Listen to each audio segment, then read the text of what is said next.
Right, I'm sure you've seen this before, and I'm going to show you again, different makeup. It's more to the point. This morning, someone emailed me through, and I love it when people email me through different questions and things like that. And I was just about to type out the answer, and I thought, do you know what? I really need to do a video on that because it's to me, as I go through this, answering all the questions that people ask me on the internet, loads of things come up, and I'm going, right, I need to make a list of all the different ones which come up an awful lot of the time. So this one is all to do with the insulation and which insulation to use and stopping the moisture from getting in. This particular guy has said that he's been told that it won't last because of the way he's doing it. But my whole point in this is the vapor barrier that you're using and how you're doing it. You've got to use a really good vapor barrier. You know, I'm always going on about this particular one. There's others on the market. We like this one. There's another one we're actually just starting to use, which is not foil faced, and we like that because it's got like a sand on the top, and that means that you can glue down and get a really good purchase to it. So the problem with a lot of the vapor barriers is that the manufacturers it's a brilliant product, nothing wrong with the product. We love it to pieces, sticks unbelievably well, even without the primer. Okay, but the problem is that if you're gluing down, how well does the glue stick to this? Well, the manufacturers of this won't talk to the manufacturers of the glue, and no one will give you a whole system that they guarantee will work. There lies the problem. So you're really out there on your own with that kind of scenario. Nevertheless, you could be mechanically fixing down, or you could be screwing down, and test whatever you're using. We've tested the glues that we use, and we know that it sticks to this really well. Trying to separate it is really difficult. However, we're going over to another system which sticks even more, which has got a sand faced finish to the top of the vapor barrier. Nevertheless, it's a really good vapor barrier like this. It's got a huge, absolutely huge, these two measurements here are amazing to stop vapor from coming through.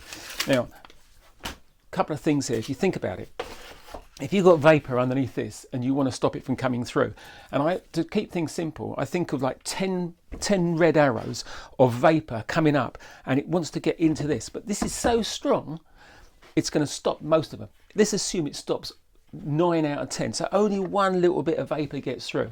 Well, that bit of vapor that gets through has now got to get through this, and it's going to hit each one of these individually. Well, it's going to hit that, which this is why theoretically you shouldn't be using a foil faced insulation, because you've got another vapor barrier. When is a vapor barrier not a vapor barrier? When there's another one which is working better. So that one that's just got up now has got to try and get through this. Well, that and that are pretty much the same SD value. However, this one's going to have cuts and joints in it, so that little one bit of vapor is probably going to go around, and it's going to work through each one individually, and it's going to get to the top, and when it gets to the top, it's got to get out of your membrane.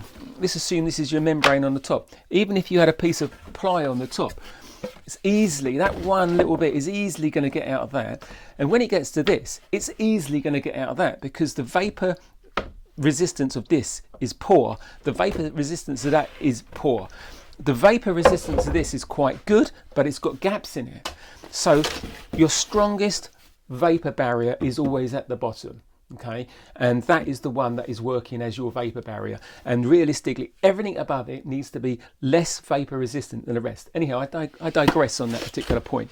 Here's my point, is that if this is going to be your build up, and you've brought your vapor barrier all the way around and you've foamed this up all the way around, now whether you use ply over the top, OSB over the top, whatever you use over the top, and we'd always use OSB and tongue and groove OSB, because when you join it together here and you stand either side, this doesn't bounce up and down because they join together. So OSB, T and G over the top.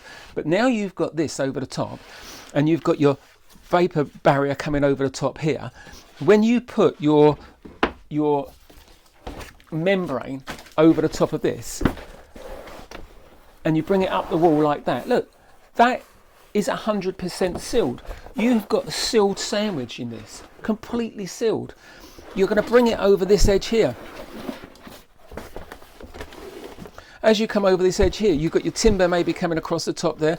This is 100% sealed. You go up a wall, go across to a gutter. It's 100% sealed all the way around.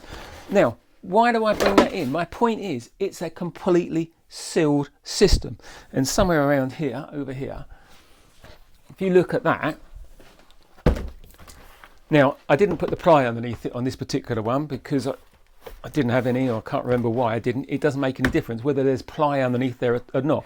But this is it. I ripped it off. This stuff sticks. So even that being on top of there for a couple of minutes, as I pulled it off, you can see it's left that underneath it.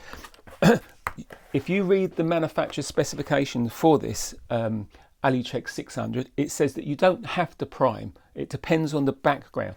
That bit of ply there has got dust on the top of it because it was in a place where they were doing some plastering. So that you would have primed. But if you've got nice, clean OSB or ply or anything like that, why would you be priming it? Anyhow, look at this. Theoretically, I could now take this, because my insulation's inside there, my membrane goes across the top. I could get this and drop it in a bucket of water now. It's a sealed system. So what's my point here? My point is this, is that if you do this correctly and it's a sealed system, whatever gets in from the bottom, which is moisture, which could come up inside it, as I said to you, 10 things trying to get up, one might get through because it's so strong, but it's always going to come out the top because this is weaker on the top. What you don't want is to be letting all 10 in, and this on the top won't let 10 out. This will only probably let 6 or 7 out. That's when you get your build up. That's when you get your problem. So remember that, okay? It's a sealed system. Nothing's getting in, but anything that does get in is going to work its way out because this top bit has got a minimal vapor resistance compared with everything else. And that's one of the reasons why personally I think that glass fibre has a problem. There's 2 reasons why glass fibre has a problem. One is that it gets very cold on the top surface. The second one is its vapor resistance is quite high. A lot of this stuff is much more vapor permeable. The EPDMs and other products more vapor permeable. But that said, the key is to make sure it's completely all the way around sealed. Stop the moisture from getting in the first place. Then you've got a sealed unit. It's not going to go wrong. Doesn't matter if you've got ply underneath it, OSB underneath it. It's irrelevant. So just to recap really over the top of this, all you've got to do, the key to this, absolute key, is a good air vapor control layer. The gentleman who asked me the question was talking about the different insulation that you're using. Yeah, preferably don't use an insulation that's got foil on it, but we do, everybody does. It's really difficult to get the other stuff, and we've proved now, we've been doing this for, I don't know, 15, 18 years, and we've never had a problem.